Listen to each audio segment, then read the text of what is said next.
অরুণাচল নিয়ে একটু শুনতে যাচ্ছিলাম যে অরুণাচল অরুণাচল, সেনাবাহিনী নাকি ঢুকে অরুণাচল গেছে অনেক আগে থেকে। না, সেনাবাহিনী, অরুণাচল সেনাবাহিনী ওরা বলতেছে 9 কিলোমিটার ঢুকছে ভিতরে। ও হুম। যদি 100 কিলোমিটার ঢুকে, ভারতের কি করার আছে আমার বলেন? ভারতের কি করার আছে?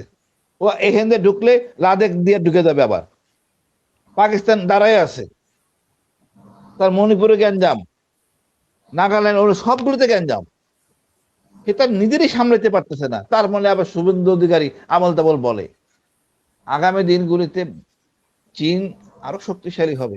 আমার দেশে যদি থাকে, তার নিজের দেশের জনগণকে নিরাপত্তার জন্য সে আরো কঠোর হবে। এত সহজ যাবে না। তারা মনে করেন ভারতের মাথা খারাপ হয়ে গেছে। এই ছাত্ররা আবেগের বিপ্লব বলুক আর অভ্যুত্থান বলুক, তাদের ভয়ে মসজিদের ইমাম সহ পলাইয়া গেছে, সাথে 4 জন ডিজিফাইড ডিজি ভারতে আশ্রয় নিছে। আপনি বুঝেন এই ধামাকাটা ঝড়টা কত বড় শক্তিশালী ঝড়। এমন কিন্তু বিপ্লব আরো সহজ সিনা ভাই। এখন কিন্তু র্যাব গুলি করবে না, পুলিশ গুলি করবে না, ডিজে ভাই নাক গলাবে না, অতি সহজ। সোজা রাস্তা যে না চলে সরকার, তারা কিন্তু বাধাগ্রস্ত হবে। আমিও চাইবো না ছাত্ররা পড়াশোনা করুক। পড়াশোনার জন্য বাপ মা তাদেরকে ইউনিভার্সিটি পাঠায়, বাড়াবাড়ি করা ঠিক না। তারা ভালো পড়াশোনা, আমি সবারই বলি কথাবার্তা বলো, পড়াশোনা করো, প্রিপেয়ার্ড হও বিসিএস ক্যাডারের জন্য। তার মধ্যে তুমি দেশকে ভালোবাসতে পারবা। রাজনীতি হলো ওইসব লোকের যার খাওয়া দাওয়া নিয়ে চিন্তা নাই, প্রচুর প্রচুর টাকা রাজা বাচ্চা মানুষ, ওদের জন্য, তোমাদের জন্য না। তোমরা পড়াশোনা না, করো, ঠিক আছে, ওদেরও টান তো টাকা চলে আসছে, যার জন্য ওরা তো এখন আর পড়াশোনার প্রতি আগ্রহ নেই, ওদের তো এখন রাজনীতি নিয়ে আগ্রহ। এবং এটা দেখেন এটা অনেকেরই এটা কিন্তু হয়েছে। এখন ওদের দেখে দেখে উৎসাহিত হচ্ছে রাজনীতিতে। না, উৎসাহিত এতগুলা হয়েছে। সংগঠন, আপনিই তো কতগুলা সংগঠনের সাথে আছেন। আপনি দেখেন প্রত্যেকটা সংগঠন কি কোথা থেকে, ছাত্ররাই তো করছে, কোনো দরকার ছিল? ছাত্রই করতেছে। যেমন মনে করেন, আমি সেদিন এই মানে জনগণ সাহায্য ভালো করে।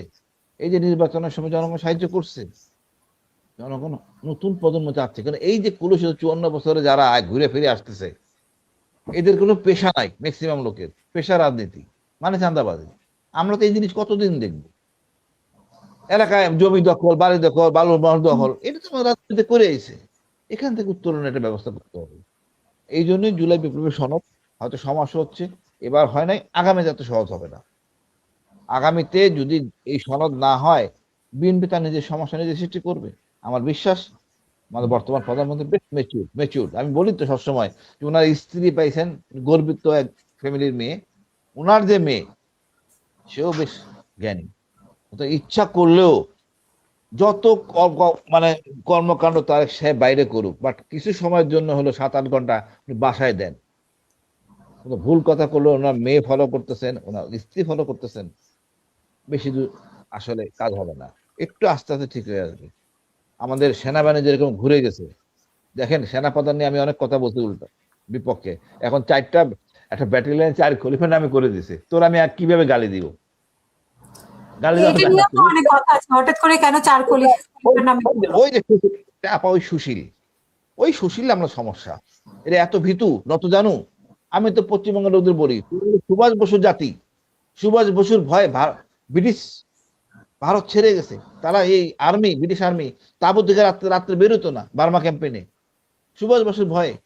তা সেই অনুসারীরা দেখেন আজকে দিল্লির পার চাটতেছে, শুভেন্দু অধিকারী আবল তাবল বকতেছে, যার কোনো সক্ষমতা নাই।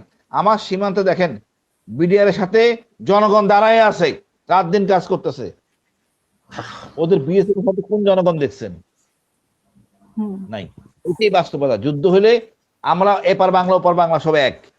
কারো বাড়ির উপর দিয়ে গেছে, কারো জমির উপর দিয়ে তার কাটা গেছে, এই ডাজন্ট ম্যাটার। 50 বছর 60 বছর আগে আত্মীয় স্বজন আসা যাওয়া করতো। আমরা একে অপর বন্ধু। আমাদের দর্শন হলো না, ভারতের শাসন ব্যবস্থা। যেটা সেনাবাহিনীর ব্যাপারে এখন যে সমালোচনাটা এসেছে, চার খলিফার নামে ব্যাটালিয়ন, তারপরে হচ্ছে যে অগ্নিশিখা, না, আহ, আপা আপা আপা না, আপা বলি, চার কোরবান নামে যে আমরা অগ্নিশিখা না, হরেষ্ট নামে, অগ্নি অনির্বাণ, সরি, অগ্নি অনির্বাণ। আমরা তো কখনোই এটা করব না যে চার খলিফার নামে। তখন তো আমার 4টা বিশিষ্টের নামে হয়েছে অন্য কয়টা কোম্পানি। এখন চার খলিফার নামে কমছে, করছে, ভালো হয়েছে তো। এখানে প্যালেস্টাইনের অফিসার আসে শিখতে, শ্রীলঙ্কার অফিসার ট্রেনিং এ আসে। আমি চাইবো আরো অন্যান্য দেশের লোক এখানে আসবে, গুণগত মান যাচাই করবে। এটা একটা কি আপনার, আমরা চলি বলি আপা, যুদ্ধটা হয় আবেগে। দেশপ্রেমে। নাহলে কেউ বোকার মতো অস্ত্র নিয়ে আর একটা মাইন্ড ফিল্ডের উপর লাফ দিয়ে পড়ে, ও জানে লাফ দিয়ে পড়লে ওর পাটা উড়ে যাবে, মারা যাবে, পরিবার কানবে, তারপরও যায় কেন? দেশপ্রেম, ভালোবাসা, আবেগ। আর আবেগে তার পতাকাটা উঠায় রাখে। সুতরাং যে যাই বলুক ও সুশীল। রবীন্দ্রসঙ্গীতের নাম দিয়ে রবীন্দ্রনাথের নাম রাখতো একটা হল, তাহলে খুব খুশি হইতো, এই কাজের কাজ হয়েছে। এই পার্টি লোক অবদান কার বেশি, সলিমুল্লাহ না রবীন্দ্রনাথের? এটা স্বীকার করতে তো বুঝে নাই। এটা নিয়ে আমাদের অনেক সমস্যা। আর আমরা আমাদের নেতাদেরকে বিতর্কিত করছি। সিনা ভাই পরিষ্কার বলছেন